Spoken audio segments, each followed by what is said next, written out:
시청자 여러분, 밤새 잘 주무셨습니까? 경제부동산의 김동수입니다. 먼저 연합뉴스의 기사가 되겠는데요. 노도강, 금강구 중소형 아파트도 속속 9억 원 키 맞추기라는 헤드라인인데요. 최근 서울의 아파트값 상승세가 전반적으로 둔화되는 가운데 노도강의 아파트값은 계속 상승하고 있는 기사가 되겠는데요. 자, 제가 이 기사를 보면서 이런 생각해 봅니다. 현재 30대, 40대들은요, 젊은 층들은 앞으로도 계속 아파트 가격이 올라갈 것이다 라고 하면서 패닉 바잉이 지금 이루어지고 있는 것 같습니다. 그런데 말이죠, 신고가를 갱신한다 하더라도 거래는 한두 건에 불과합니다. 전문가들의 전망도 엇갈리고 있습니다. 정부의 잇따른 부동산 대책과 최근 집값 급등에 따른 필요감 등으로 이들 지역의 아파트 값도 점차 진정될 것이라는 전망이 있는가 반면 9억 원 미만의 중저가 주택은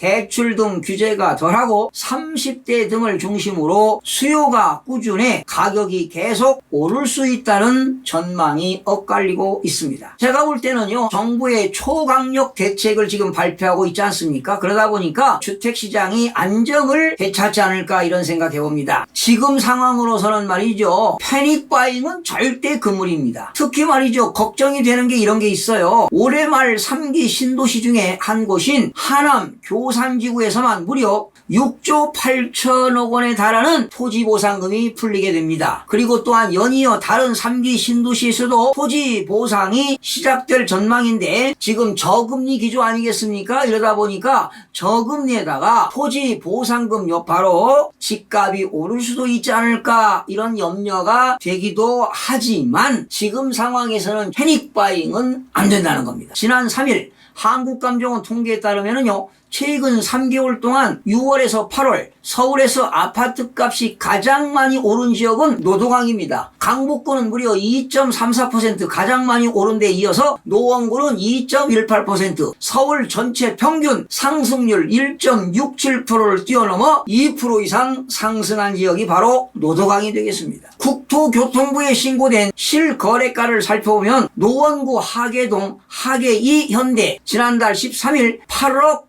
9,500만 원의 신고가로 거래가 되면서 아파트 값이 9억 원 턱밑까지 올랐습니다. 올해 6월 7월 7천만 원에서 8억 원 거래된 것이 두 달 만에 1억 원 안팎으로 오른 것입니다. 강북구 미아동 삼성 레미안 트 리베라 2단지 84.29제곱미터의 경우는 실거래 가격이 지난달 11일 9억 700만 원에 매매되어 9억 원 선을 돌파했습니다. 자, 이런 기사 내용을 가지고 제가 조사를 해봤습니다. 7월에 7건 거래 발생 8억 2천에서 8억 7천만 원의 거래가 발생했고요. 8월에 2건 거래가 발생했습니다. 그러면서 신고가를 갱신한 것이 바로 9억 700만 원. 이 기사 내용은 분명히 맞는 내용입니다. 그런데 한두 건 거래 가지고 마치 많은 거래가 발생하고 마치 집값이 상승하고 있는 것처럼 나온 겁니다. 잘못하면 시청자들이 이런 기사를 보면서 오해를 할 수 있다는 것입니다. 노도강과 함께 중저가 아파트가 많은 금강구입니다. 금천, 관악, 구로구 지역도 비슷한 분위기다. 최근 3개월 사이 구로구 아파트 값은 1.88%, 관악구는 1.81%, 금천구는 1.61%가 올랐다. 틀린 기사는 아닙니다. 하지만 최근 서울의 아파트 값이 전체적으로 진정세를 보이면서 노도강, 금강구 지역의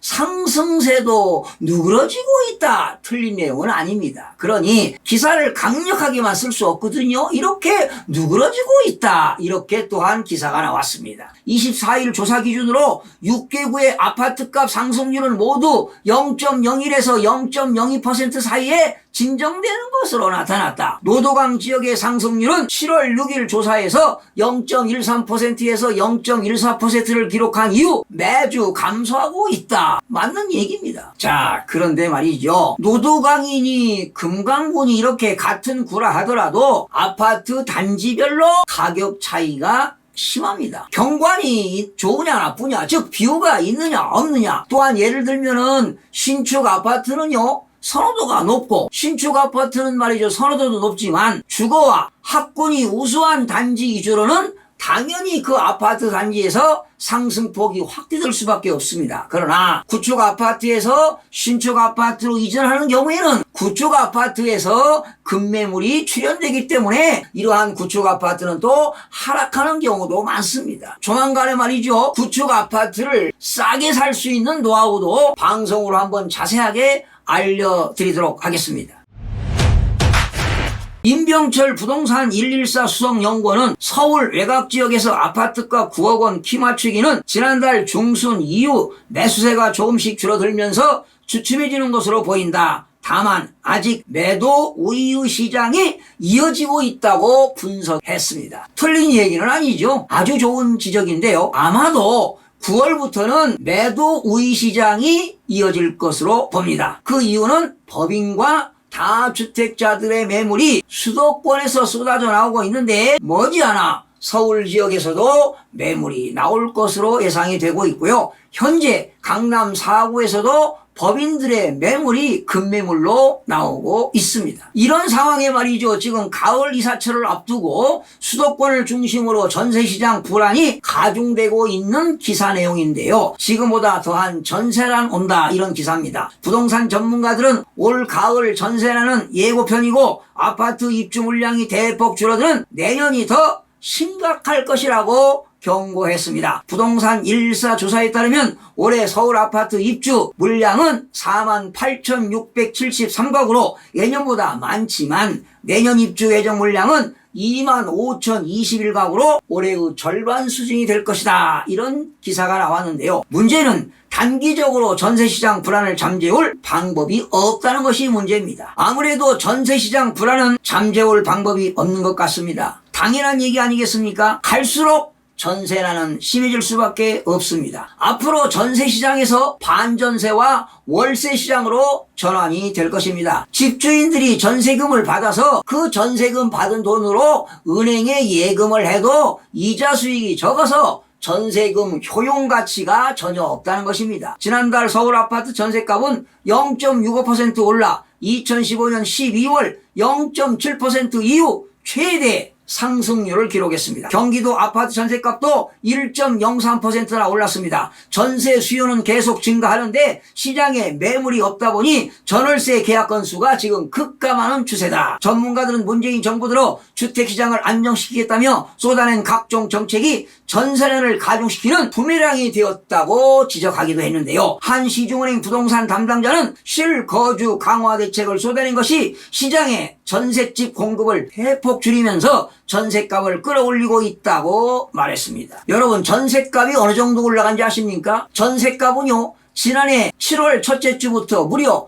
62주째 상승세를 이어가고 있습니다. 특히 교육 환경이 양호한 지역 또는 역세권 위주로 상승세가 지금도 이어지고 있습니다. 그런데 월 차임 전환율이 현재 4%에서 말이죠, 2.5%로 다음 달 10월부터 시행되면서 전세 시장이 안정에 기여할 것으로 보이는데요. 하지만 전세 매물 부족과 월세화로 인해 임차인들의 주거 부담이 상승할 것으로 봅니다. 주택정책 위반자들은 겸허한 자세로 부작용을 줄이는 방법으로 정책 방향을 선회해야 할 것입니다. 정부는 2017년 8위 대책으로 주택 취득 후 2년 이상 보유하면 9억 원까지는 양도소득세가 전액 면제되던 것을 2년 이상 실거주해야 공제받을 수 있게 했지요. 지난해 16 대책에서 실거주 요건을 대폭 강화해 10년 이상 보유입니다. 그래야 40% 공제하고 10년 이상 실거주를 해야만이 장기 보유 특별공제 80%를 적용받을 수 있게 만들었습니다. 나중에 집을 팔 때 세금 폭탄을 피하려는 집주인들이 실거주를 택하면서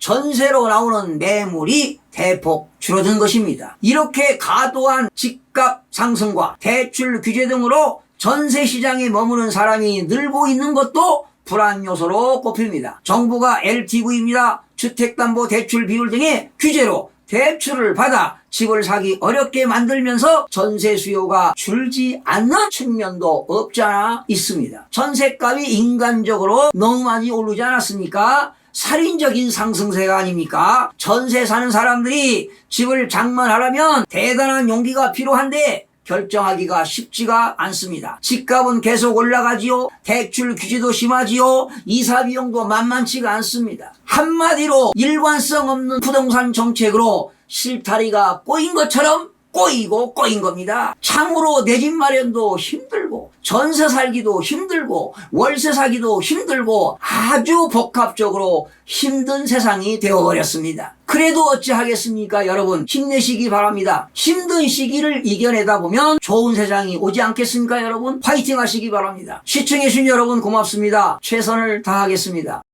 마음이 드셨다면 구독, 좋아요 꼭 부탁드리겠습니다. 고맙습니다.